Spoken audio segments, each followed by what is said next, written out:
Hi, welcome back to part 3 of Esoteric Landmarks in Denver.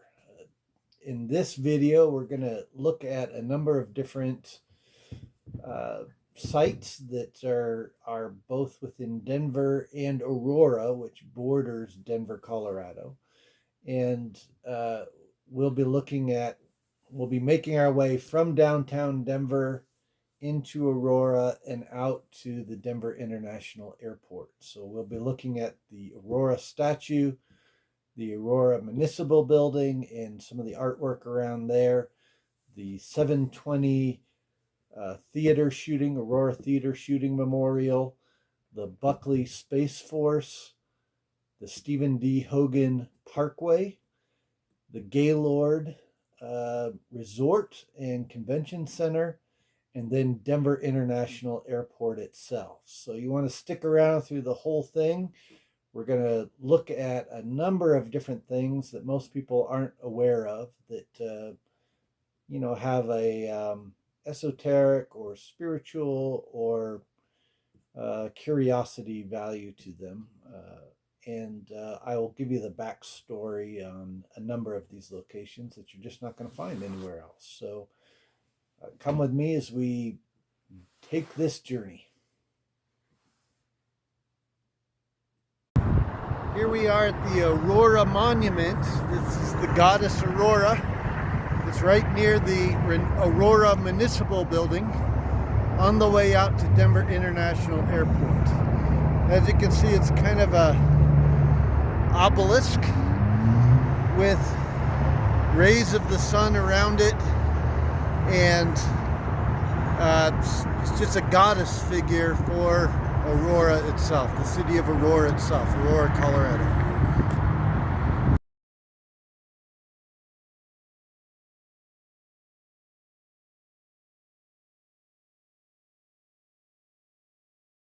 Here we are at the Aurora Municipal Center. It's on the way from downtown Denver to Denver International Airport. Behind me is another sculpture. It's an Aurora sculpture, and if we turn around, you'll see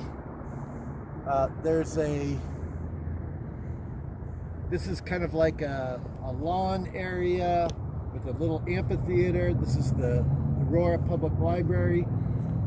Over here to the left is where the Aurora Theater shooting took place at the Century Theater.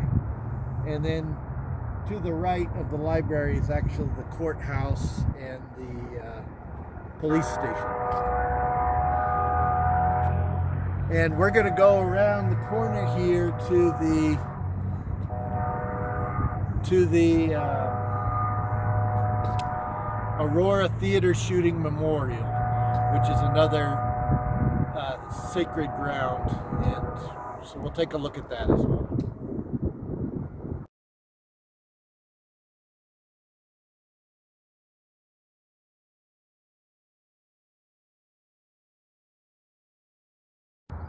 This is a memorial for the Aurora Theater shooting, sometimes called the 720 Memorial. There's a crane for every person who was hurt or shot during that terrible tragedy.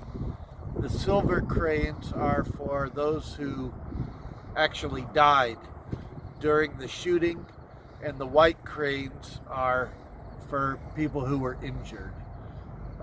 It's a sacred area. They do a service here once a year on right around, if not on July 20th, for those people who were injured or the family members of people who died during it.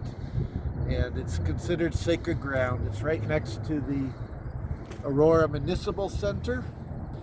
And it's one of these monuments that is on the way from Denver from Denver itself out to Denver International Airport, which it's open to the public. Anybody can see it.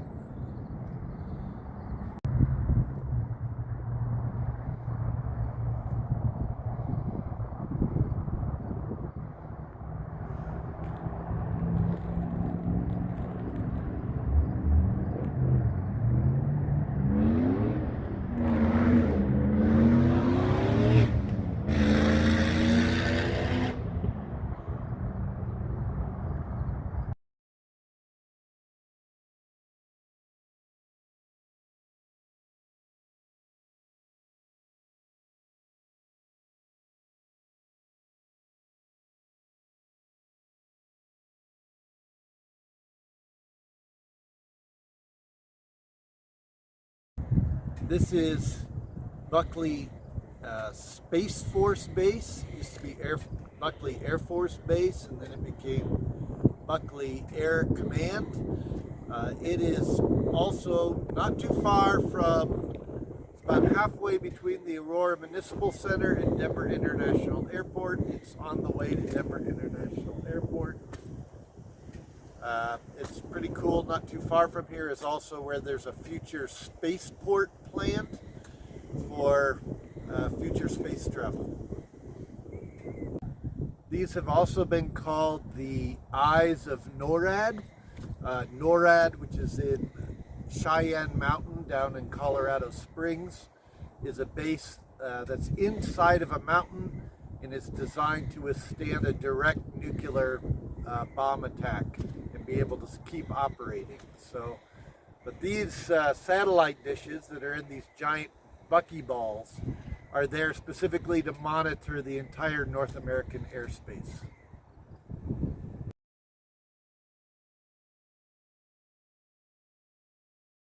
This is the Stephen D. Hogan Parkway, which runs right next to Denver International Airport. Mayor Stephen D. Hogan was the mayor of Aurora, and he also happened to be my father.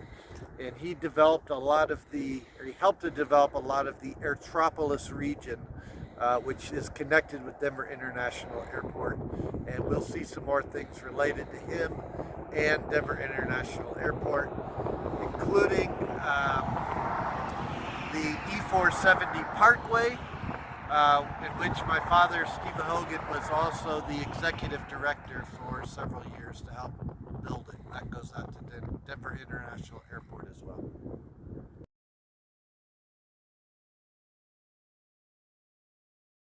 This is the Aurora Highlands, which is, again, kind of on the way from Buckley Air Force Base out to Denver International Airport. This is considered part of the Airtropolis region of Denver International Airport. So it's housing that's in proximity to Denver International Airport, in proximity to where the spaceport will be, the future spaceport. And here you can see the giant tower for the Aurora Highlands. And if you walk over here with me,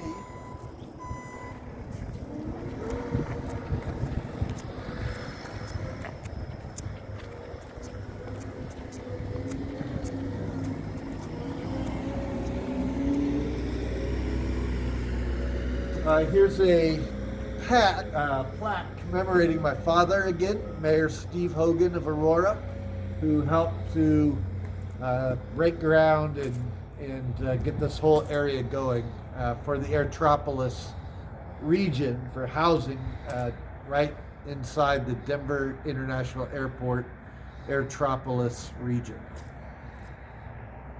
This is the other plaque that's associated with the Denver Highlands with the dedication. As you can see, the Airtropolis Regional Transportation Authority helped to create this area, and that's part of the development for Denver International Airport. These are the city council members on here, including Barbara Cleland, who is my stepmother that I grew up with, and just some of the other people. This is the Gaylord Hotel that's out near Denver International Airport. You'll notice at the top of it the big G within a sun flare for Gaylord, but it's very reminiscent of what you see in the east of every Masonic lodge in the United States, with the G that's in the east of the lodge room. If you turn to over here, this is the Stephen D. Hogan Convention Center, which is attached to the Gaylord. Again, this is named after Mayor Steve Hogan, who's my father. Here is part of Denver International Airport. You can see the people going through the security lines. Up above me it's kind of built like a tent, or made to be like a giant teepee. The towers actually have speakers in them, cameras, and then way up top here lets the natural light in. You know, some have suggested there's kind of a phallic yoni relationship between these giant columns that go up to these areas up top, but it's meant to be reminiscent on the inside of being kind of like a cathedral with the vaulted ceilings, only it's like a giant tent fabric.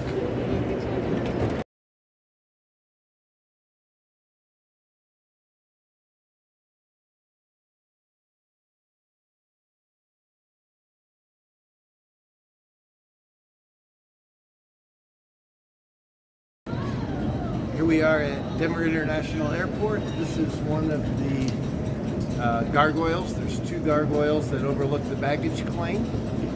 They were originally put in here in order to ensure that the baggage claim worked properly, and to make sure there were no gremlins keeping the baggage claim from working properly. Because when DIA was first opened, there was the baggage claim system was relatively new system that was designed to go a lot faster, and it had some problems. But from a symbolic standpoint, you know, gargoyles are used to ward off the evil spirits, which is the reason why you see them on cathedrals. They should actually, they're called gargoyles, but the real name is grotesques.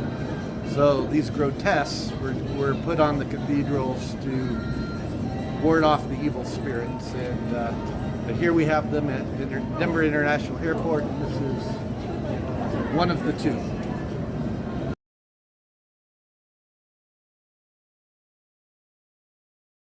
Here's the Masonic time capsule at Denver International Airport. It was laid on March 19th, 1994. Shortly after the airport was opened. As you can see, there's a Braille plaque here. This Braille plaque was actually installed by myself and the former secretary of my lodge, whose name is Warren Glover.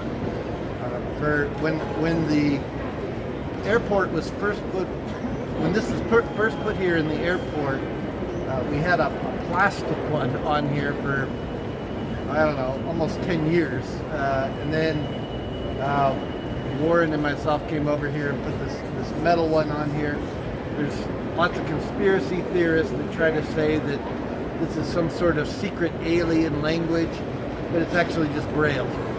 And they'll also say if you push the right buttons that this will secretly open up to some secret hatch. And that's not true either.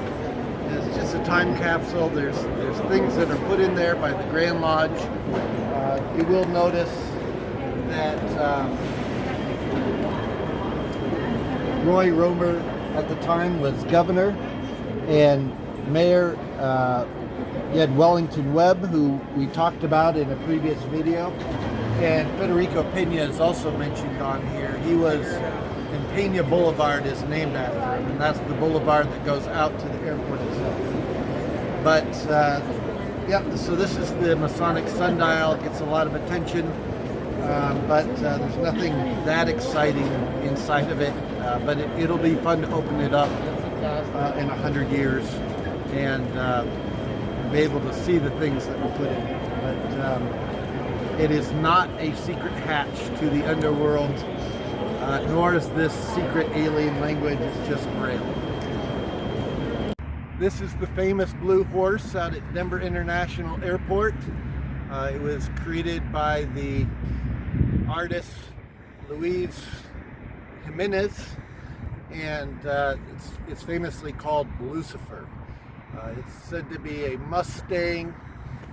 The reality is it was probably chosen by the Airport Commission because it is reminiscent of a Bronco. And of course, Denver's known for the Denver Broncos.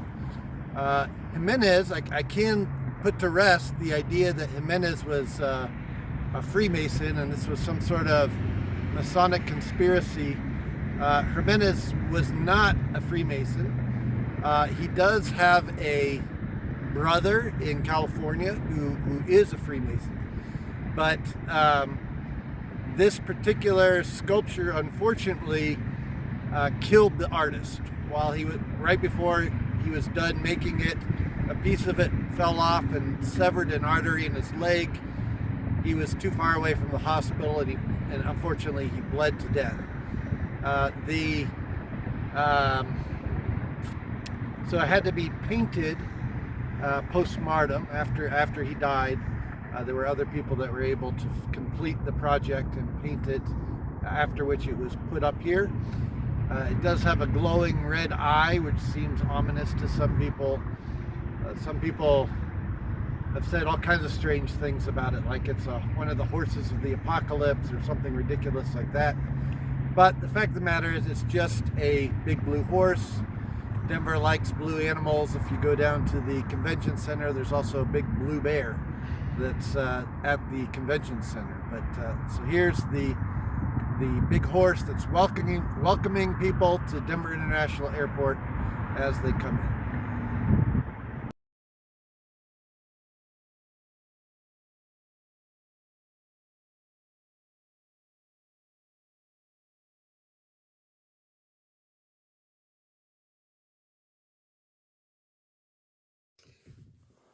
There are two main murals of artwork that's out at Denver International Airport, and unfortunately, during the filming of this, airport's under construction, so the murals aren't visible. So we're just going to post pictures of them.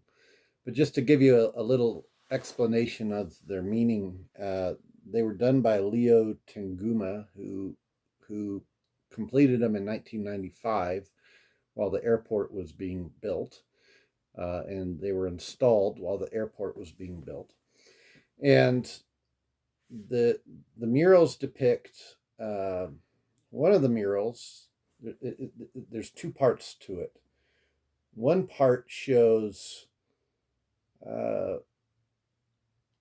what happens if all the people of the world come together in peace, and you see animals thriving, you see the environment green and lush, you see people, children in particular, coming together and holding their flags, and you see countries that are normally fighting with each other actually joining hands and being together in harmony. So this is one side of the mural. On the other side of the mural, it shows what happens if people aren't working together, and you see death and destruction and disease and war, and all the terrible things that happens when people aren't working together in peace.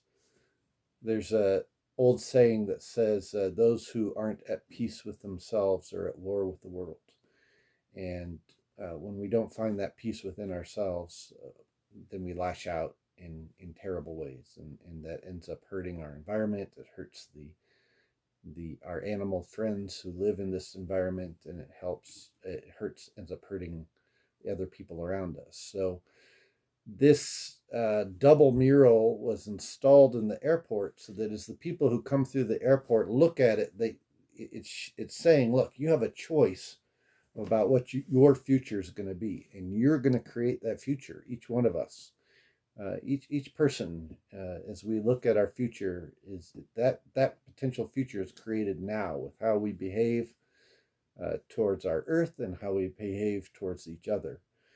It goes back to the old Hermetic saying of "as above, so below; as within, so without." And if we nurture peace within ourselves, that comes out in the world. If we are horrible, then that's going to come out in the world too. So we need to make a choice. So that's one of the those are two of the pictures. There's also another painting that shows what happens to our environment when we don't take care of it, and it shows dead animals on display in cases, and it shows indigenous people dead representing the traditions that we all come from. And when I say indigenous, it's not just indigenous Americans, it's indigenous all people. All people come from indigenous roots, whether you're looking at the indigenous African roots, indigenous European roots, indigenous Asian roots, or indigenous American roots. We all come from a tribal background of some kind or another. Our ancestors did, and so the picture shows that dying, and along with it, the earth falling apart, and animals just on display in display cases because they're no longer alive for people to look at. So that's the horror of what our future could be if we don't turn it around.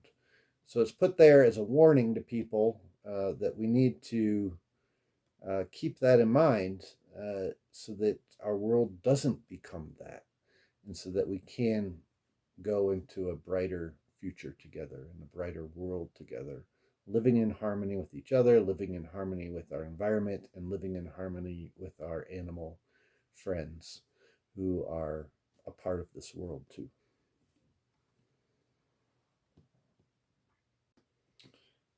We'll point out that within the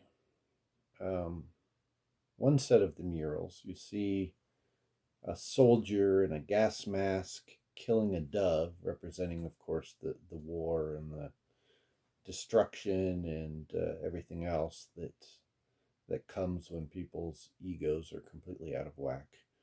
But then the other mural shows a statue of that particular soldier trampled, and all the children with their flags living together in harmony. So that's one set of the murals. In the other set of murals, there are, as I mentioned, there's the dead animals and the indigenous people, and the forest is burning in the background, and that's when the world is completely out of balance.